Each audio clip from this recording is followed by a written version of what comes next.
Hi friends, welcome to my channel Priyatarangalu audio stories in Telugu. ఈ channel మీకు నచ్చితే like చేసి, షేర్ చేసి, సబ్స్క్రైబ్ చేయండి. స్టోరీ ఎలా ఉందో కామెంట్ కూడా చేయండి. మొదలో నేనే ప్రియా పార్ట్ 30. అర్ణవ్ బయటికి వెళ్ళిపోయిన తర్వాత అప్పటిదాకా మొండిగా ఆపిన కన్నీళ్లు స్వేచ్ఛగా బయటికి వచ్చేస్తాయి. ఎవరూ చూడకుండా రూంలోకి వెళ్ళిపోతాడు కిషోర్. చాలాసేపు బాధపడతాడు. ఇప్పటి వరకు పడిన బాధ గుర్తుకు వచ్చి, కాని ఎప్పుడైతే తన మేనలుడు పశ్చాత్తాపంతో బాధపడుతూ తన్ను హత్తుకున్నాడో ఆ క్షణమే తన బాధను మర్చిపోయి అన్నుని క్షమించేస్తాడు కిషోర్. కాకపోతే ఇప్పటిదాకా పడిన బాధ గుర్తుకు వచ్చి బాధతో కన్నీళ్లు వస్తాయి అంతే.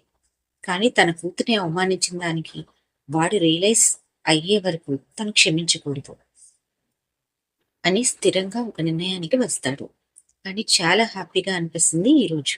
మహేశ్వరితో అర్ణవ్ మాట్లాడిన మాటలు కిషోర్కి బాగా నచ్చుతాయి. మేనల్లుడు మాటలు ఆమెలో ఏమైనా మార్పు తీసుకుని వస్తే తనకన్నా సంతోషించేవారు ఎవరూ ఉండరు. తన భార్య కోలుకోవాలి అని మనస్ఫూర్తిగా దేవుణ్ణి కోరుకుంటాడు. శేఖర్కి కాల్ చేస్తాడు. ఆఫీసులో వర్క్ చేసుకుంటున్న శేఖర్ తన మొబైల్ రింగ్ అవుతుంటే దాని వైపు చూస్తాడు. కిషోర్ కాల్ చేస్తూ ఉండడంతో చిన్న నవ్వుతో లిఫ్ట్ చేసి చెప్పురా అంటాడు. ఈరోజు ఎన్ని చిత్ర విచిత్రాలు జరుగుతాయో ఈ ప్రపంచంలో, జాగ్రత్త బావా. కిషోర్ మాటలు అర్థం కాక ఏంటిరా అంటాడు. నీ కొడుకు నా ఇంటికి వచ్చాడ్రా. ఆ మాట వినగానే ఆశ్చర్యంతో తన సీట్లో నుండి లేచి నిలబడతాడు శేఖర్. ఏం మాట్లాడుతున్నావురా అంటూ. నిజమే అంటూ అర్ణవ్ తన ఇంటికి వచ్చిన దగ్గర నుండి వెళ్లే వరకు జరిగిందంతా చెప్తాడు. కనుల్లో ఆనంద బాష్పాలతో మాట రాక అలానే నిలబడిపోతాడు శేఖర్. తను చెప్పి 10 నిమిషాలు అయినా నుండి మాట రాకపోవడంతో రే ఉన్నావా అంటూ అడుగుతాడు కిషోర్. హా, మాట్లాడితే ఈ క్షణం ఎక్కడ కలగా మారిపోతుందో అన్న భయంతో సైలెంట్ గా ఉన్నాన్రా. చిన్నగా నవ్వుకుంటాడు కిషోర్. నాకు చెప్పలేనంత ఆనందంగా ఉందిరా. ఈ విషయం నీ చెల్లికి చెప్తే ఆనందంతో భోజనం చేయడం మానేస్తుంది అంటాడు శేఖర్ సంతోషంగా. కానీ నేను ఆనందంగా లేను. నీ కొడుకు అనవలసినవన్నీ అనేసి వచ్చి సారీ చెప్తే సరిపోతుందా? మొన్నటివన్నీ వాడి సారీతో క్షమించిన నా కూతురునన్న మాటలు నేను మర్చిపోలేను.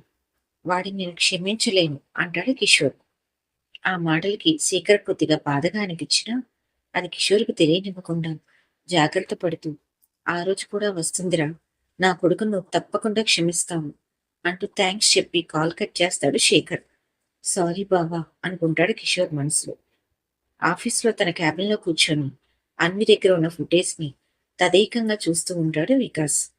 ఎలా చూసినా అందంగా బొమ్మలా పూతపూసిన బంగారంలా మెరిసిపోతున్న అన్వి వైపు కాంక్షతో చూస్తూ ఉంటాడు. ఇదేంటి ఇంత అందంగా ఉంది? ఇది ఇలా ఉన్నా కూడా ఆ అర్ణవ్ గాడు కాస్త కూడా చిలించలేదా? వాడు అమృత చనిపోయిన తర్వాత రాయిలా తయారైనట్లుగా ఉన్నాడు. లేకపోతే ఇన్ని నెలలుగా ఇంత అందం పక్కనే పిఏగా తిరుగుతూ ఉన్నా కూడా వాడు అస్సలు పట్టించుకోలేదు. వాడేం మిస్ అయ్యాడో వాడికి తెలిసేలా చేస్తాను అని కసిగా అనుకుంటూ తనలో తనే బయటకు మాట్లాడుతూ ఫుటేజ్ మీద నుండి అన్విని తాకుతూ అలానే చూస్తూ ఉంటాడు. అన్వి లంచ్ టైం కావడంతో క్యాంటీన్కి వస్తుంది తన ఫ్రెండ్ లతతో. వికాస్ ఆఫీస్లో జాయిన్ అయిన తర్వాత తనకు లత మంచి ఫ్రెండ్ అయింది. తన పర్సనల్స్ అన్నీ షేర్ చేసింది అన్వికి లత. కానీ అన్వి మాత్రం తన గురించి ఏమీ చెప్పలేకపోయింది. ఆమె ఆప్యాయత, తన పట్ల అభిమానం, ఆమె ప్రేమలో స్వచ్ఛత చూసి ఆమెకు అన్నీ చెప్పేయాలి అని తనకు కూడా అనిపించినా ఎందుకో మౌనంగా ఉండిపోతుంది. చెప్పాలి అనిపించిన ప్రతిసారి. ఇద్దరూ క్యాంటీన్లో కూర్చొని మాట్లాడుకుంటూ తింటూ ఉంటారు. మహేష్ తింటున్నా కూడా అన్వి మీద ఒక కన్నేసి ఉంచుతాడు. ఇద్దరూ తిని లోపలికి వెళ్తుండగా కిషోర్ నుండి కాల్ వస్తుంది. తండ్రి కాల్ చూడగానే ఆమె మనసు ఆనందంతో నిండిపోతుంది. లతను వెళ్ళమని సైగ చేయగానే తన లోపలికి వెళ్ళిపోతుంది. చెప్పండి నాన్న అంటుంది కాల్ లిఫ్ట్ చేసి. మాట్లాడొచ్చా అంటూ అడుగుతాడు. పర్వాలేదు నాన్న, లంచ్ టైంనే, చెప్పండి. నీకు ఒక విషయం చెప్పాలి తల్లి. అంటూ అర్ణవ్ వాళ్ళ ఇంటికి రావడం దగ్గర నుండి వెళ్లే వరకు అంతా చెప్తాడు. మొదట నమ్మలేకపోతుంది. నిజమేనా నాన్న? మీ నాన్న నీకెప్పుడైనా అబద్ధం చెప్పాడా అంది.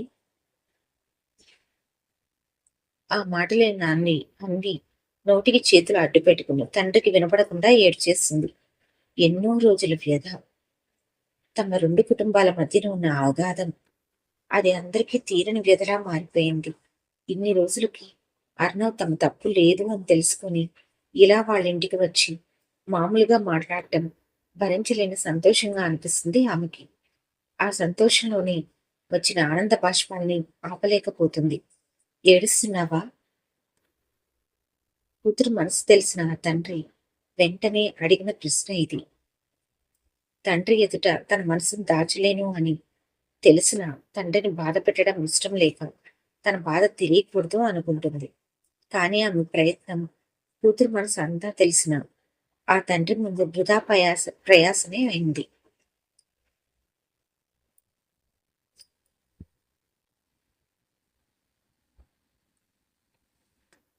"హ్మ్, ఏదో చిన్న ఆనందం నాన్న. ఇన్ని రోజుల అపార్థం తొలగిపోయింది కదా. ఇక మన కుటుంబాలు రెండు హ్యాపీగా ఉంటాయి కదా. నాకు అది చాలు నాన్న. మరి నీ సంగతి?" అంటూ కిషోర్ అడిగిన ప్రశ్నకి ఆమె నుండి మౌనమే సమాధానంగా వస్తుంది. సరే తల్లి, జరిగిన విషయం చెప్తే నీకు కొద్దిగా అయినా మనసు ప్రశాంతంగా ఉంటుంది అని కాల్ చేశాను. ఉంటాను అని కిషోర్ అనే లోపలే నాన్న అన్న అన్వి పిలుపుకి కాల్ కట్ చేయకుండా అలానే చెవి దగ్గర పెట్టుకుని చెప్పురా అంటాడు. బావ నీకు సారీ చెప్పాడు కదా, మరి నువ్వు బావని క్షమించావా? ఆ ప్రశ్న అన్వి నుండి ఊహించని కిషోర్ క్షణం పాటు మౌనంగా ఉంటాడు. కూతుర్ని అన్ని మాటలు అన్నవాడిని ఎలా క్షమిస్తాను? వాడు నీకు సారీ చెప్పిన తర్వాత, నువ్వు వాడిని క్షమించిన తర్వాతనే నేను కూడా వాడిని క్షమించే విషయం ఆలోచిస్తాను అంటూ చెప్పి కాల్ కట్ చేస్తాడు కిషోర్. మౌనంగా కాల్ కట్ చేసి కళ్ళు తుడుచుకొని వెనక్కి తిరిగిన అన్వి తన ఎదురుగా నిలబడి తన్నే చూస్తున్న లతను చూసి షాక్ అవుతుంది. ఇదెప్పుడొచ్చింది అనుకుంటూ. ఎందుకు ఏడుస్తున్నావు అన్వి అంటూ కంగారుగా అడుగుతుంది లత. ఏమీ లేదు, పద లోపలికి వెళ్దాం. వర్క్ చేసుకోవాలని చెప్పి మాట దాటివేసి ముందుకు నడుస్తుంది అన్వి. తన జీవితం అంతా అన్వి ముందు తెరిచిన పుస్తకంలా పరిచిన అన్వి మాత్రం తన బాధను కనీసం తనతో చెప్పుకోవడానికి కూడా ఇష్టపడడం లేదు అని తెలిసి బాధపడుతూ ఆమె వెనకే లోపలికి నడుస్తుంది లత. స్నేహితురాలు తనతో తన బాధను పంచుకోవడం లేదు అంటే తను ఆమెకు ఆ నమ్మకాన్ని కలిగించలేకపోయాను అని బాధతో మౌనం వహిస్తుంది లత. తర్వాత సైలెంట్ గా తన పని చేసుకోవడం మొదలు పెడుతుంది. మధ్యలో కొన్నిసార్లు అన్వి పలకరించినా కానీ అడిగిన దానికి మాత్రం సమాధానం చెప్పి మౌనంగా పనిచేసుకుంటూ ఉంటుంది. ఎందుకు అలా ఉన్నావు అంటూ అడుగుతుంది అన్వి. ఏమీ లేదు అని చెప్పి మరలా సైలెంట్ గా పనిచేసుకుంటూ ఉంటుంది.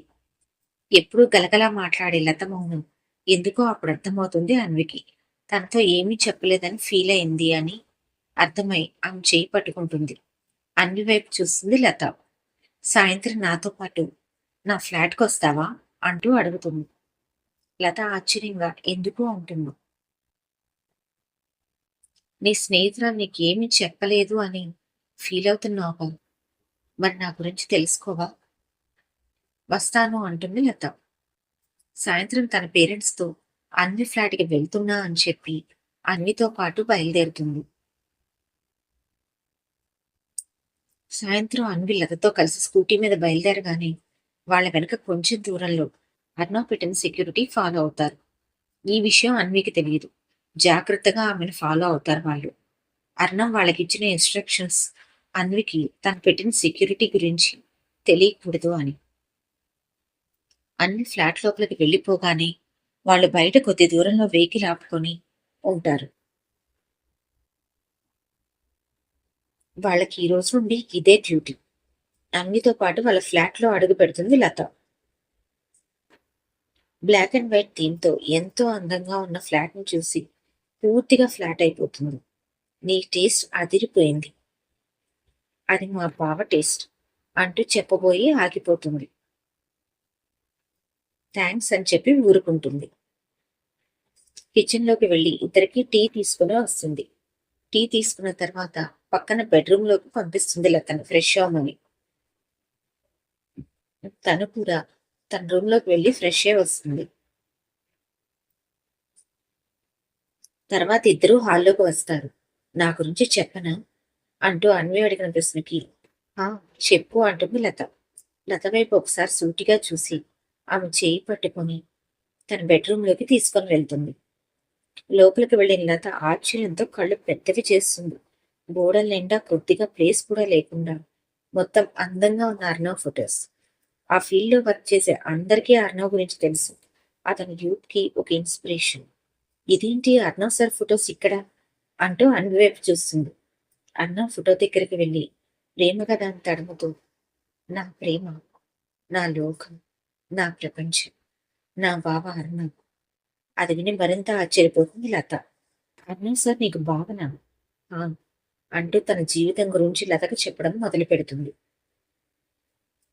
అన్నం అంటే చిన్నప్పటి నుండి తను పెంచుకున్న ప్రేమ, తన అక్క కోసం చేసిన త్యాగం, ఆ తర్వాత జరిగిన అన్ని విషయాలు ఇప్పటి వరకు ఏది వదలకుండా చెప్తుంది.